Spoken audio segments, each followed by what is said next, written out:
Hello বন্ধুরা, চলো আজকে শুধু কালো জিরে আর কাঁচা লঙ্কায় ইলিশ মাছের ঝোল করে ফেলি। ইলিশ মাছ এমনিতেই তেলাক্ত, তার মধ্যে অতিরিক্ত তেল মশলা দিলে স্বাস্থ্যের পক্ষে প্রচণ্ড ক্ষতিকারক হয়ে যায়। একটু তেলের মধ্যে কালো জিরে ফোড়ন দিয়ে নুন হলুদ মাখিয়ে রাখা আলুগুলো দিয়ে একটু নাড়াচাড়া করে নাও।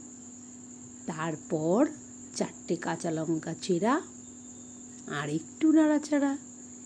এভাবে মাছগুলো বসিয়ে দাও সেই তেলের মধ্যে। দেখবে এবার কতটা তেল বেরিয়ে আসবে।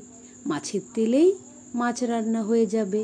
মশলা বলতে হলুদ গুঁড়ো, একটু জিরের গুঁড়ো আর নামমাত্র কাশ্মীরি লঙ্কার গুঁড়ো দিয়েছি। ব্যাস, তৈরি হয়ে গেল।